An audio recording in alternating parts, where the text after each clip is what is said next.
প্রশাসনের রং কীভাবে চেঞ্জ হয় সেটা এই ভিডিওটি না দেখলে আপনারা বুঝতে পারবেন না। আগে এই ভিডিওটা দেখুন, তারপর আমরা বলছি।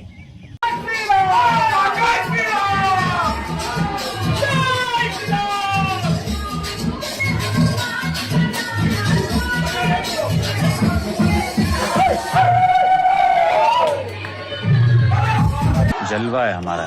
কালকে রেজাল্টটা হলো, আর কালকে একদম সঙ্গে সঙ্গে রং বদলে গেল।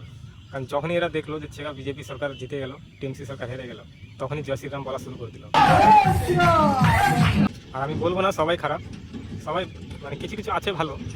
তার মধ্যে এই যে একজন এনেই কথাটা তুলে ধরেছিল দেখে এনারকে চাকরি থেকে বরখাস্ত করা হয়েছে। আমি সরকারের কাছে আবেদন করব যে এনার জায়গাটা এনাকে আবার পথে ফিরিয়ে আনা হোক, আমার এটাই আবেদন।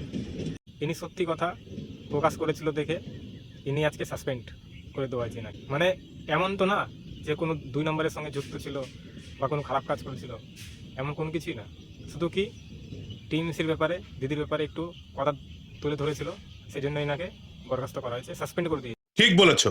15 বছর ধরে যে পুলিশগুলো ঝেলেছে, হ্যাঁ জানি যে অনেক অত্যাচার হয়েছে, সেই জন্য এখন নতুন সরকার এসেছে, নতুন সরকারে এখন যোগদান দিয়েছে।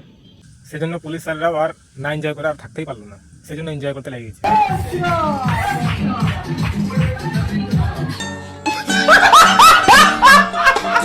আর 10-15 বছর ধরে যে পুলিশটা কাজ করেছে, এই দুর্গাপূজা আসলে পরে চাঁদা আদায় করা, গাড়ি রাস্তা রাস্তা গাড়ি আটক করে টাকা কালেকশন করা, এটা শুধরাতে হবে, বন্ধ করতে হবে।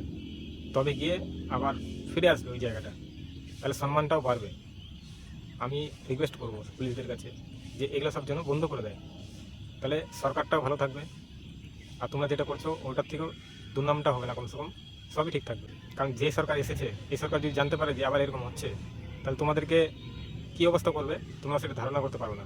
সেই জন্য ওগুলো বন্ধ করে ইমানদারি দিয়ে একদম চাকরিটা করো। যারা যারা এখন ফলো করেনি না, অবশ্যই কিন্তু ফলোটা করে নিও, তাহলে এরকম আপডেট পেতে থাকবা।